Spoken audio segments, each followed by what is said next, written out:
Misalnya pada orang-orang yang mengalami trauma kepala, pada orang-orang yang mengalami stroke di daerah substansia nigra. Di otak itu ada pusat yang namanya substansia nigra, termasuk kontrol untuk mengeluarkan dopamin.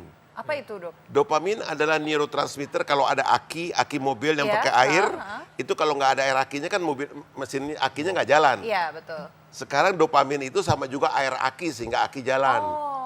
So, jadi untuk sistem saraf juga memerlukan listrik seperti aki tadi. Nah, kalau dopaminnya ini nggak jalan, maka terganggulah sistem pergerakan tersebut. Dan dopamin ini merupakan seperti air aki tadi. Kalau diumpamakan. Nah, kalau produk daripada dopamin itu terganggu akibat stroke, akibat trauma kepala seperti petinju dan sebagainya, otomatis kan akan menimbulkan manifestasi impairments bukan karena genetis keturunan. So, ini akan berakibat timbulnya Parkinson yang lebih awal, early state of Parkinson. Nah, tapi Dok, katanya ada yang pernah bilang nih ya, kata itu kafein itu bisa menurunkan resiko terserang penyakit Parkinson ini. Itu fakta atau mitos, Dok? Fakta, ini juga penelitiannya. Fakta. Jadi penelitiannya seperti itu. Yang tadi saya katakan juga, kalau Anda bicara tembakau, nikotin itu juga bisa berdampak, tapi bukan rokok sebenarnya. Karena rokok, ya Anda ngerokok serangan jantung duluan sebelum sampai Parkinson. Ya, tapi kalau Anda lihat ibu-ibu yang menyirih, mensusur dengan menggunakan tembakau, itu dia akan kita bisa lihat fungsi kognitifnya, fungsi memorinya tetap bertahan. Anda pergi ke Malioboro, Anda ngobrol sama mereka yang usianya sudah tua, memorinya masih bagus, ya. Itu karena? Nah, diantaranya itu kan karena nikotinatif daripada nikotin yang dimakaikan itu dia. Demikian juga ke Parkinson. Nah, sama juga hanya dengan kofein, tapi evidence base-nya saya nggak tahu gitu. Secara umum dikemukakan seperti itu. Evidence base itu maksudnya bukti yang dilakukan penelitian berdasarkan satu penelitian besar. Ya, yang memberikan makna tersendiri gitu. Jadi dapat dikatakan kalau nikotin atau kafein ini bisa menstimulasi pelepasan dopamin, Dok, seperti itu ya? Salah satunya lagi surfing untuk memperbaiki fungsi dopamin tersebut. Iya. Wah. Oke, tapi kalau misalnya untuk katanya ini ya Parkinson ini itu bisa kayak Kalau untuk anak muda, Dok? Untuk anak muda ini penyebabnya kalau dari genetik atau lingkungan lebih banyak mana, Dok? Katanya lebih banyak karena genetik. Ini fakta atau mitos? Atau gaya hidup, Dok? Kedua-duanya kalau saya mengatakan. Karena kalau terlalu muda untuk timbul Parkinson itu juga nggak benar gitu. Ada pemicunya juga, genetisnya ada, faktor environment-nya juga ada. Nah, Dok, saya tuh mau tanya, penasaran banget sebenarnya. Untuk Parkinson dengan stroke nih ya, itu apa bedanya? Atau penyebabnya itu sama atau bisa menyebabkan satu sama lain? Ini nih gimana nih, Dok? Oke, stroke adalah satu penyakit gangguan pembuluh darah.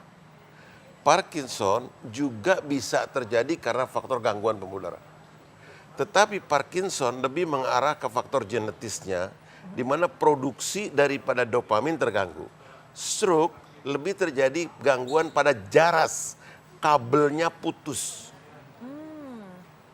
Kalau stroke terjadi kabelnya putus. Tapi kalau Parkinson karena tadi air akinya kurang.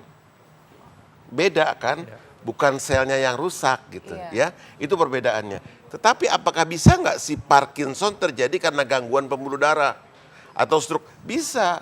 Karena kena di daerah pabrik. Pabrik apa? Pabrik dopamin. Jadi sehingga kalau kita lihat di sini, stroke sama Parkinson penyakitnya beda banget. Beda banget ya. Ya. Nah, sedangkan kedua-duanya bisa dihubung-hubungkan nggak bisa saja. Karena stroke juga bisa hubungan dengan genetis. Parkinson juga berhubungan dengan genetis. Cuman bedanya kalau stroke itu umumnya kabel yang kena kesumbat putus. Sehingga orang lumpuh. Kalau ini yaitu pabrik dopaminnya terganggu. Jadi seperti itu, Dok ya? Iya. Dok, ini supaya lebih jelas pemirsa di rumah, Dok ya, bagaimana cara nih untuk mengenali gejala-gejala dari awal Parkinson? Gejala awal Parkinson dikenali pertama, ada nggak di keluarga kita yang menderita Parkinson? Itu dulu perhatikan. Kalau di keluarga kita, orang tua kita menderita Parkinson, berarti kita potensial untuk menderita Parkinson.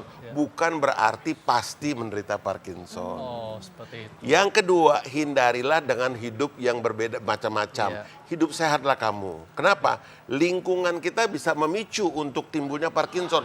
Contoh, pestisida. Pestisida mau dimanapun Anda temukan akan terjadi baik di sayuran. Pestisida yang digunakan untuk petani tersebut bisa dihindarkan dengan mencuci air mengalir pada sayuran tuh agak lama karena dia kan pakai air, bukan pakai minyak. Jadi dialirkan terus. Yang kedua semprot nyamuk yang banyak tuh. Ya kadang-kadang masuk rumah, begitu masuk udah bau semuanya. Dan hal-hal seperti ini, kemudian makanlah makanan yang sehat yang tidak terkontaminasi dengan formalin.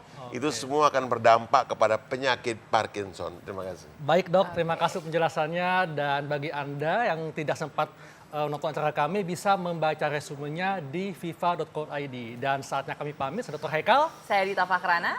Indonesia, ayo hidup sehat.